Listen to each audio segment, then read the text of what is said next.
Learn today's sensational news around Enzo Fernandez, as reports in Portugal suggest that we have made a €120 million effort to sign Fernandez in this window.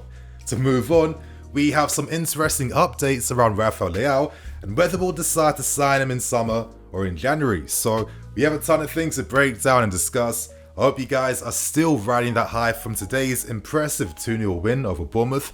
And I'm going to quickly recommend that you guys check out my match review where I break down the top performances and what we learned from this new look Chelsea. So I hope you guys enjoy. Hit that like button if you want to see Enzo Fernandez signing for us. But before we get into anything, I want to get one big plug out of the way first. Today's video is brought to you by friends of the channel in OneFootball.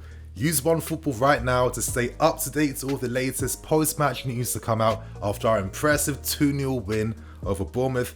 I use it all the time. And I also use it to check out all the latest match stats to come out after the game too. As you guys can see, we absolutely dominated Bournemouth in this game today. 60% possession.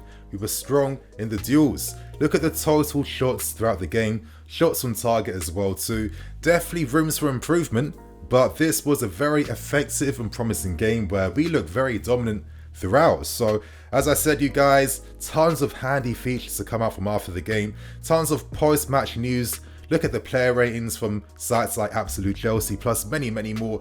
You guys literally download OneFootball to try out for yourself and stay up to date to everything happening post-game after Bournemouth. So as I said, you'll find a link below in the description. Right now, let's break down and discuss the breaking story this evening, and we talk Enzo Fernandez. Now, as I said in my previous video on Enzo Fernandez, I would not be surprised if we were the club to make this secret move and bid to sign him in January, because it was confirmed at the time that Liverpool were not the club that made that bid.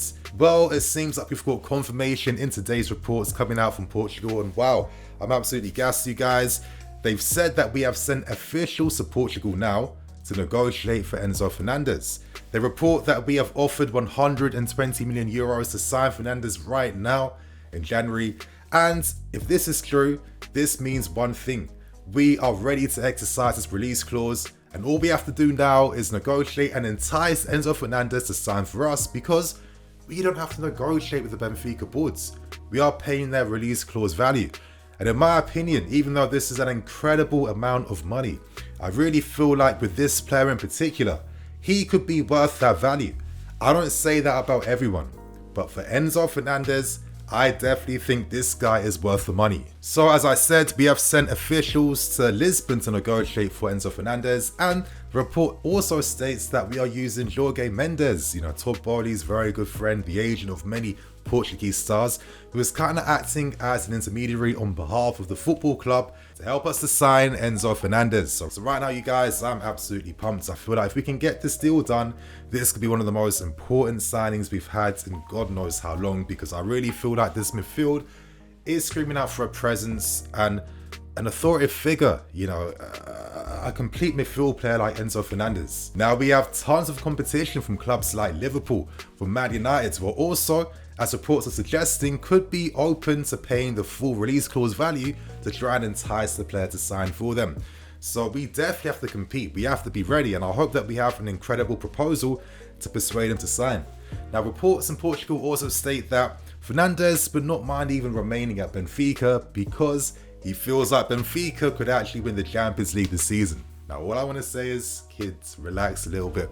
I know you're still riding off that buzzing feeling after winning the World Cup, but winning the World Cup with Argentina and Messi in your team is completely different to winning the Champions League at Benfica. Don't let this opportunity go to waste. It's confirmed that Benfica are more than happy with selling Fernandez currently if that release clause is met.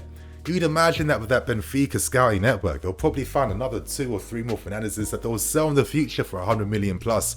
It's what they do. So I guess all we have to do right now is hope and pray that we have enough sauce within us to get this move over the line.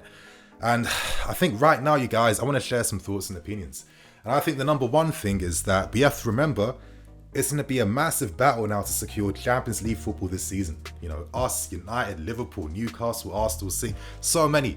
There's some guaranteed guys to get qualification for the Champions League. For the rest of us, it's going to be a fight and a battle with clubs like Spurs and many others behind the scenes. most of our domestic rivals will spend big in the January window to try and make sure they get Champions League football. We have to react, we have to match them. And I feel like midfield, now that we've seen Potter introducing more of a 4-3-3, it really is screaming out for a profile like Enzo Fernandez, who could be exceptional links between the midfield, attack, the defense midfields. I mean, this guy, this season alone, 3 goals, 5 assists for Benfica, been incredibly good in the Champions League. That form carried forward beautifully in the World Cup, where his introduction in the Argentina team, once he was a mainstay, for me, absolutely transformed how they played and how they dominated and controlled games. For me, I feel like Fernandez could be the guy to take that Luka Modric mantle for this generation. I really feel that. 21 years old, the composure, that ability to just dictate a game properly. It's kind of like Toni Kroos-ish in that sense. He's not afraid to get into tackles. He has an engine. The guy is ready for a fight. He's strong, but he matches that with pure technique, incredible passing, creativity. Our midfield needs that. That can help unlock new avenues in this team. We need to remember, and there's a strong possibility that by the end of the season, we could lose both Jorginho and Kante in one window. That means that the midfield needs restructuring and we need to upgrade it. So I just find this news incredibly exciting. But what are the ramifications of making a move for him? Does this mean we say goodbye to a Declan Rice? Well, I'm not too sure. I mean, realistically, we could only try and sign Rice in the next window. But seeing this formation today with how it was interchanging between a 4-3-3 and a 4-2-3-1, I could easily imagine the new gen version of Fabregas and Matic in Fernandez and Declan Rice playing in a pivot together. I think that could be quite exciting with a Mason Mount that's hovering between the lines, that's advancing further forwards, also slotting in midfield alongside them. I think that type of flexibility could be unreal. And just deeper, Mount, Fernandez, Rice, Gallagher, Ruben, Cover, that midfield 6 could definitely give us a lot of eggs energy and improvements if we have any hopes of trying to win the Premier League title. Just the constant ramifications of what a deal could possibly mean for us if we can get this done. But I really feel like a player of Enzo's performances and caliber, guys like this aren't constantly available in the window. I mean, realistically, whoever signs Fernandez, or maybe throughout his entire career, he might play for 2-3 clubs max, because he'll be spending most of his time, majority of that time, for the club that spends big money to sign him. And if there's an opportunity here right now, we go for it. I think he's more realistic compared to a Jude Bellingham. Let Madrid go after him. I think we could survive without Bellingham, to be fair. I think we have a lot of talent in this team and a lot of youth prospects that could grow as the seasons go on and go on. And after his World Cup performances, you'd be crazy not to try and sign him if the possibility is there. Wow, I feel like this will be a story that will continue on throughout the January window. Let's hope that we can get something over the line. We've got guys in Lisbon right now as we speak, hoping to get a move over the line. So we have to cross our fingers, you guys, and hope that big things are coming in this January window. But right now, share your thoughts and opinions. How do you feel about the news? Would you be happy to see Enzo sign for us? Let us know below. So right now, let's discuss the latest news behind our efforts to sign Rafael Leao.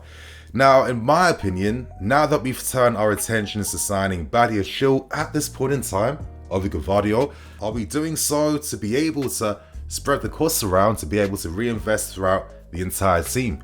With many players potentially leaving on free deals, with many players bound to be sold once the season ends, we're in a place where, realistically, we could not afford to spend 100 million each on 3-4 marquee signings to improve this team. It's not going to work. I want us to prioritize on the key areas that the team needs to strengthen and develop.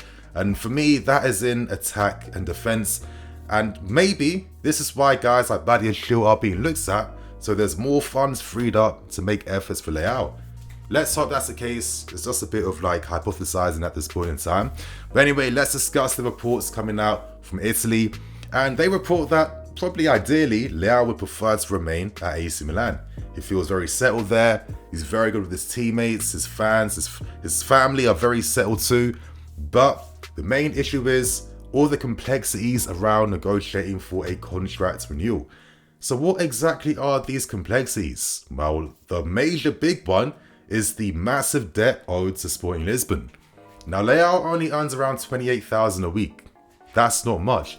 So imagine that every month money is deducted from his wages to help pay back that debt. So if Milan want to get Leao to renew to a new deal, they need to not only give him a massive contract to reflect his value and worth in the league, plus agent fee commissions are owed to his lawyer and his agent Jorge Mendes.